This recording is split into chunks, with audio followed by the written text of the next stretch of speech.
Berbohong adalah awal daripada kehancuran. Ketika itu ada sebuah kisah, seorang suami membeli motor dan dia bilang ke istrinya harganya 4 juta. Lalu ketika seorang suami itu keluar dari rumahnya, dia lagi jalan-jalan dan motornya diparkir di halaman rumahnya. Tiba-tiba ada orang yang menanyakan motor tersebut, "Bu, ini motornya bagus." "Oh iya, motor suami saya. Ini baru beli." "Ini mau dijual lagi nggak, Bu?" Saya beli aja lah 6 juta. Ternyata orang itu dia menawarnya 6 juta. Lalu seorang istri itu berpikir, oh kalau ditawar 6 juta berarti suami saya untung 2 juta. Karena belinya 4 juta. Akhirnya tanpa berpikir panjang dijuallah kepada orang yang lewat itu. Seorang istri karena berpikir nih akan mendapatkan untung 2 juta. Ketika suaminya pulang dia kaget dan mencari-cari mana motornya. Kata istrinya, "Pak, sekarang sudah saya jual dan Bapak dapat untung 2 juta. Ternyata dari situ suaminya marah karena ternyata dia berkata memang belinya itu bukan 4 juta, yang aslinya itu beli 15 juta. Akhirnya di situ menjadi pertengkaran karena seorang suami dia berbohong dengan harga yang bilang kepada istrinya 4 juta padahal belinya 15 juta. Dan seorang suami juga marah karena istrinya menjual tanpa izin suaminya. Akhirnya ternyata menjadi konflik. Nah, yang salah siapa? Padahal semuanya niat baik. Seorang suami barangkali dia niat baik, tidak mengabarkan harga sesungguhnya karena takut menyakiti hati istrinya. Dan juga seorang istri juga menjual dengan niat baik karena ingin mendapatkan untung supaya bisa lebih baik daripada itu. Dan akhirnya apa? Ternyata dari semua niat baik itu yang menjadi konflik, yang menjadi kehancuran yaitu kebohongan.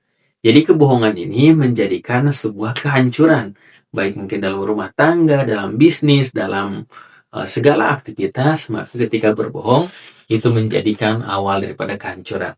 Maka jangan sampai ternyata sifat bohong ini ada dalam diri kita, sehingga bagaimana kita rubah dengan sifat jujur, dan itu adalah pondasi daripada suatu hal kebaikan dan akhlak ketika itu.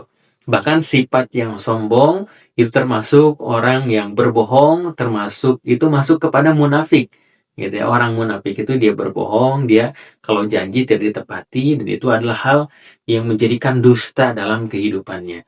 Nah, sehingga jauhilah sifat sombong, jauhilah sifat berbohong, dan bahkan ada yang menjadikan mengurangi rezeki yaitu dengan berbohong, bisa bagaimana hal-hal yang menjadikan jelek dalam kehidupannya.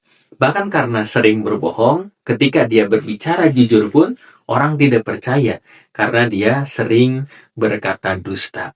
Bahkan dalam sebuah hadis Nabi SAW dengan urusan jual beli juga itu nggak boleh berbohong. Ketika penjual atau pembeli bagaimana boleh tawar menawar gitu ya, boleh bagaimana ridho satu sama lain, dan jangan sampai si penjual ini tidak menjelaskan bagaimana cacatnya itu barang, bagaimana kondisi minusnya itu barang, sehingga bagaimana dengan menyembunyikan kebohongan itu tidak ada keberkahan. Misalkan contoh jual beli motor, jual beli mobil, lalu ditutup-tutupi bagaimana minusnya, ditutup-tutupi hal-hal yang jeleknya, sehingga menyesal itu pembelinya. Dan itu adalah bisa saja dengan menipu, dengan supaya mendapatkan untung yang lebih besar, dengan menutupi kekurangannya, dan akhirnya itu menjadikan sebuah keburukan dan bagaimana hal-hal yang dibenci oleh Allah Subhanahu wa Ta'ala. Jikalau Ayah Bunda memiliki tanggapan seputar inspirasi kali ini,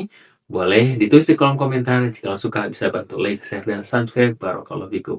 Oh iya, kami punya program Safari Dakwah bagi Anda yang memiliki masjid, majlis taklim, sekolah, dan lain sebagainya, berkesempatan untuk mengadakan kegiatan parenting, kajian Islam, seminar, dan lain sebagainya. Dan juga kami memiliki produk buku-buku terbaik seputar parenting Islami dan juga kelas online tiap bulannya. Ayah Bunda segera dapatkan, hubungi admin.